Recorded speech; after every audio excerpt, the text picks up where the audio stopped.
Hey everybody, welcome back to Record-ology. This is going to be awesome. Pocket rockers.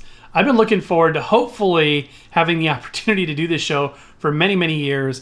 As a kid, I was hyper aware of the existence of this product. Though I never owned one, I always wanted to. That was sort of the coolest thing you could have on the playground. I remember the commercial. I remember the product. I remember the different colored players, the little different colored tapes that you could trade with your friends. You could even wear them as accessories if you felt possessed to do that. But mostly, I just remember sort of the lure of it. It was just so cool. And it took until today, well, actually a couple weeks ago, until I finally got my hands on one. And I was quite blown away. This is going to be a lot of fun. You're not going to want to miss this.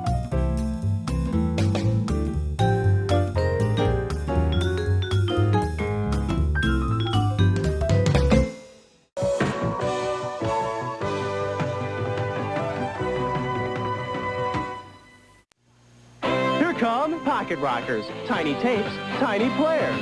Down on the corner, out in the street, pocket rockers are playing where the music feels the beat.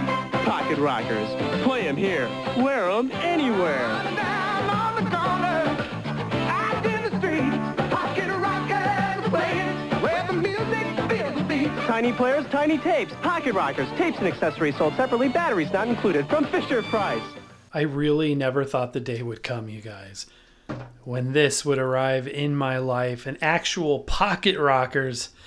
This is so cool. And again, this is total personal nostalgia. I missed the hip clip stage in, there's a couple iterations after this. This isn't going to be a history lesson on pocket rockers. It's going to be mostly just me sharing this, what I got, some tapes. We'll do a direct feed. We'll look inside it, all of that fun stuff. So yeah, for kids of the 80s, around the late 80s when this came out, it was a big deal. It was really cool. That being said, I never knew anybody that actually got one, but I remember seeing the commercials everywhere. I remember seeing the tapes at the store, but I think this is just one of those expensive toys that we couldn't afford. So it was kind of like, don't even ask for it because you're probably not going to get it kind of thing. So I did not get one of these until a few weeks ago. My lovely wife said, you know what? I got you a pocket rockers. And I was like, there's no way. So I was super excited to get one of these in my hands. And when I finally did, the first thought, because this is made by Fisher-Price, and as we've talked about fairly recently, actually, they've made some good, high-quality record players in the past. That being said, I still expected this to just be a super light, cheapo kid's toy that played music. And I was surprised at how hefty this thing is. Even with no batteries in it, it's got considerable weight to it. And it feels like a quality device. So that was the number one thing that blew my mind. They came in a variety of colors. This one is the pink and purple with the black. All of them super 80s looking. Has a wrist strap around back. It's got a clip. I'd be afraid to use this clip. And anytime I ever had like a Walkman type of device or something with a clip like this that was removable, I always preferred just to take it out. Because for me, I'd be putting something like this in my pocket versus clipping it onto my belt in fear that thing might bust off. Here on the back, you can see 1988 Fisher-Price, which was at the time a division of Quaker Oats, made in China. And if we open the battery cover here, you can see that it takes two AA cells that fill up this lower compartment. And like I said, even as without the batteries in there, it just feels high quality. On this side, we've got a tape eject mechanism and a headphone jack. It is mono because this uses mono. We'll talk about that in a minute. Interesting how they recessed the tape, the headphone jack right there. And the volume control down here is this little wheel. All the way to the left is the lowest setting, and then to the right turns the volume up. Then up top here, we've got a couple of things. We've got the tape door itself. It is a slot loading mechanism. And then this little switch that switches between tracks. Now, from a technology standpoint, these are quite fascinating because it's sort of a combination of 8-track technology and compact cassette technology. So you take a 8-track tape, you take a compact cassette tape, and like I said, this uses something that sort of combines both formats. What is similar to the 8-track format? Well, the similarity is it will use tape cartridges. We'll look at those in a minute. And those tape cartridges are a single loop, endless loop tape with a built-in pinch roller right in the cartridge itself. However, it's nowhere near as big as this.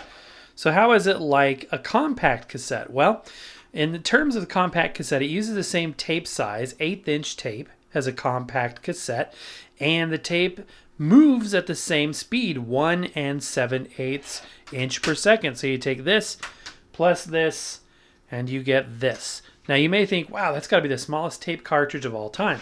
Close, but not quite. It's actually the second smallest tape endless loop cartridge of all time. But essentially what we have here is a tiny 8-track tape, albeit with 1/8-inch tape moving at 1 7/8 inches per second versus 3 3/4 per second that these guys would work at. And that being said, it's really interesting how they implemented this. So they do not have a coating on the back of the tape like the 8-tracks did. So they have a tendency to bind up a little bit. I've got one of my tapes does bind up and doesn't play right now. So I've tried, kind of like, tapping it like we used to do with cassette tapes. It would get stuck. But these would have like a binding agent on the, or not a binding agent. They have a lubricant on the back of the tape so that as it rotates onto that, well, it's easier to see here. As it fills up onto the spool, the tape would sort of slip on itself and kind of get tighter and tighter because its proportionate relationship to the next layer of tape coming in would change depending on the position. So this doesn't use that. These are pretty short loops of tape. They couldn't fit entire songs on here. So what you get are 2 truncated songs. Now, how about the track layout? That's actually a very interesting thing. Okay. So here's how the tape is laid out. This entire section represents this tape. It's actually 4-track tape. However, they're only using 2. They're only using half of the tracks. Now, this is how typical compact cassette tape is laid out. So stereo tracks, flip the tape over, stereo tracks. And this, utilizing the same size tape, has the same real estate, but it's utilized completely different. They have both tracks for both songs going one way at the top. So they're utilizing only half of the tape. So the lower half, this is silent. There's nothing on this side of the tape. And instead of having a left and right channel, there's 2 completely different audio programs, both in mono, which facilitates the 2 songs that you saw right there. Now, how does the player do this? Like I said, it's kind of like an 8-track compact cassette combination. So between these 2 tracks, which you can switch with this switch, you can choose between with this switch, you would think maybe it's moving the head. Well, it's not. Because it's laid out with these channels like this, all it needs to do is mute one side and unmute the other. So what you're doing when you hit this switch is you're selecting between those 2 mono tracks. That's how it works. Originally, these tapes would have come with a little square card of artwork, album artwork, and I do not have any of those, which is fine. Just honestly, we get in the way. So I've got this one. This is Wanted Dead or Alive or You Give Love a Bad Name. Obviously, that is Bon Jovi. These are all very 80s, of course. Here we have another one. This is I've Been in Love Before, Just Died in Your Arms. Crew, Cutting Crew. And then we've got Fat Boys. Remember the Fat Boys here? Wipeout and Rock Ruling. I love the colors. Notice the colors. I'll put them over here as we start going through these.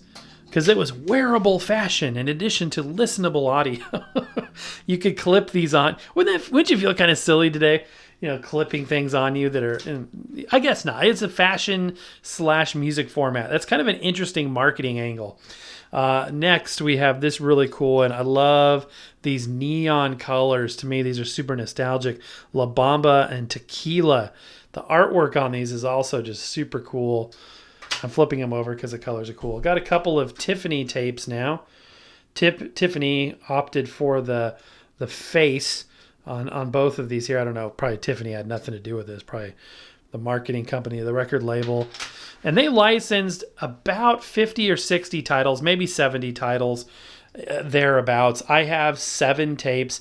When I got this unit initially, by the way, this is another copy of La Bamba and Tequila with a little bit different color there.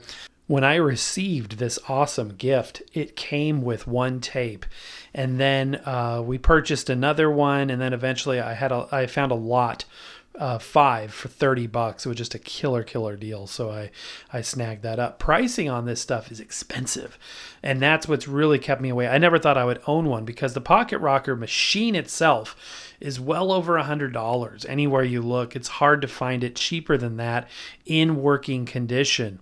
Luckily, like I said, these were quality built. Fisher-Price stuff is good quality, which may surprise you, but Fisher-Price definitely had a pride of workmanship, which I appreciate now because it means they can still work. So a working unit can go for $100, if not quite a bit more, and then the tapes can go for $25 to $30 each easily. Just look at the colors there. I mean, it screams 80s. I love this so much. To me, when I see these colors and these design hues, it conjures up a lot of really positive feelings. If you look very, very carefully, you can see right there it actually says Pocket Rockers, and that is a part of the tape mold itself. And while we're looking closely here, you can see the take-up spool, the pinch roller, and the foam pad. The foam pad is pretty much just like a compact cassette, and those can deteriorate. So on 1 or 2 of mine, the foam pads either have had a replacement or need a replacement. That can impact their ability to play. Like I've mentioned before, I've collected a lot of things over the years. I've always been a collector, and when companies would advertise, trade them with your friends, I always felt like, no, I'm not going to trade. I found the one I wanted, I bought it, or I got it as a gift. I'm not going to trade it. I was never a trader. I didn't trade baseball cards, really. I wouldn't have traded these. I don't know what that says about me. All right, let's go ahead and do a little sound test. This is just be ambient, listening to this little speaker here, but then we'll do a direct feed connected to that, and then finally we'll open it up, see what it looks like on the inside. Now, I will preface this by saying you will eventually be impressed with the sound quality once you hear the direct feed. Before that, though, you will probably be unimpressed because a speaker of this size in the 80s did not sound good. Speaker and amplifier technology has greatly improved when it comes to small speakers. So this is very typical of the era. I will just say that. So let's go ahead and pop it in. All you got to do is insert the tape and it starts playing.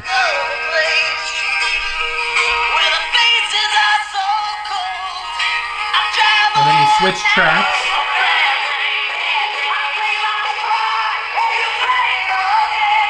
And then when you want to, finish up, then you slide that up, put in another tape.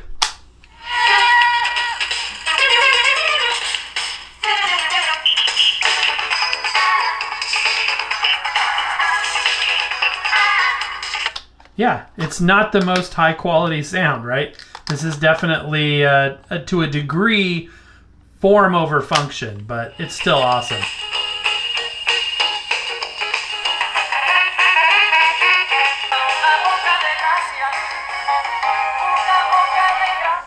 And then you'll hear a little buzz in there.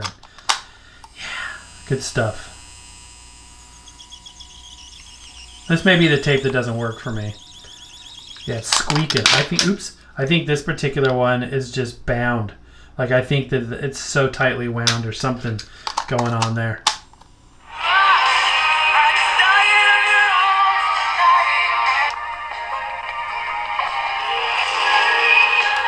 And no moving parts when you switch tracks, because like I said, it's not having to physically move that head. It's just, all it's doing is muting one side, one channel, and unmuting the other.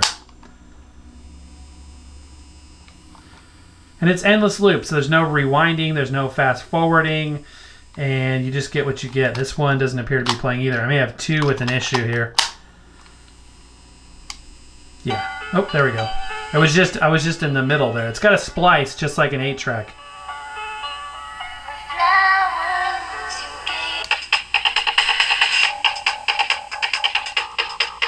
the fact that, this is sort of a, well, it is very much a product of its time.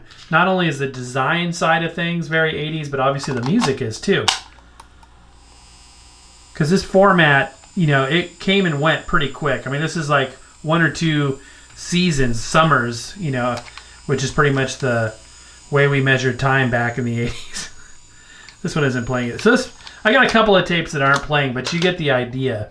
So it's a pretty thin sound. This one has a little bit of buzz to it. It may need a capacitor replacement, but still awesome stuff. Now let's listen to a direct feed.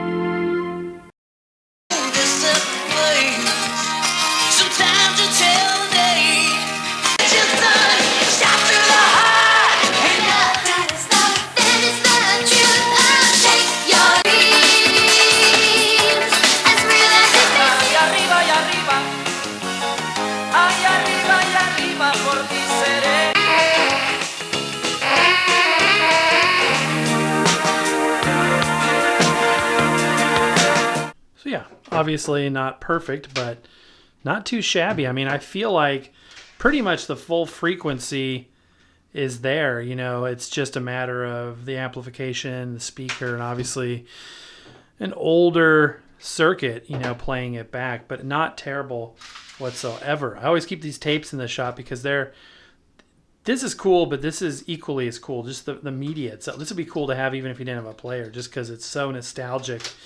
Okay, let's go ahead and open this unit. I'm going to do that very carefully because I do not want to damage this, but I do want to show you how it works and show you a couple of surprises on the inside as well.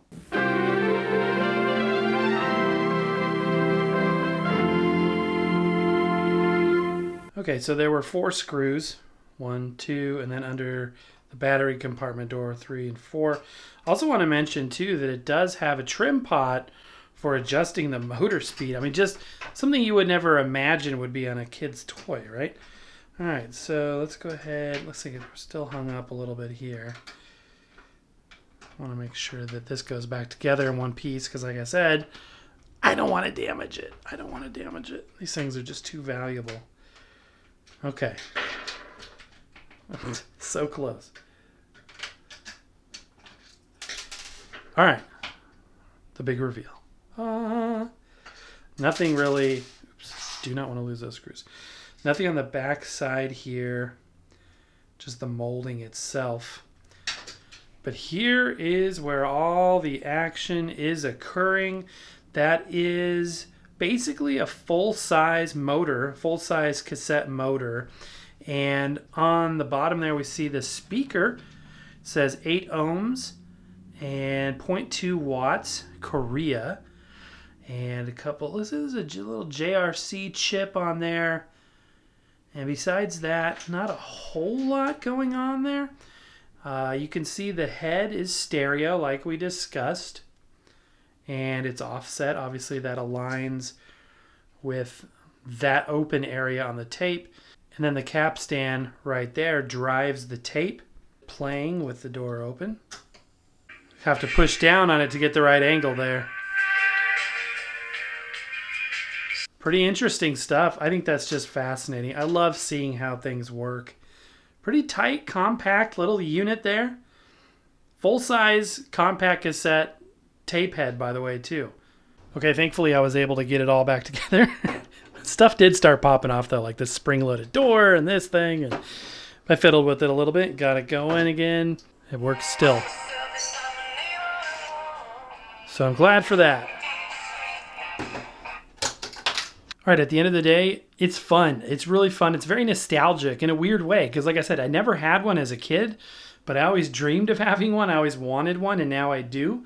So it's an interesting but fun thing to do for sure. Now, if you can get a decent deal, knowing that it's going to be close to $100 for the player, and that's something that you can and are able to come up with and want to spend on something like this, then it can be had. You can get into this as well. I would love to get, I have not found a fair deal on it yet, though. I want to get the Walk Like an Egyptian by the Bangles tape. That's sort of the one I remember as a kid. It's one that hasn't become available in the ones I've purchased yet, but it would be a cool one to have. Obviously, the player came in multiple colors, so you could even get crazy and collect multiple players.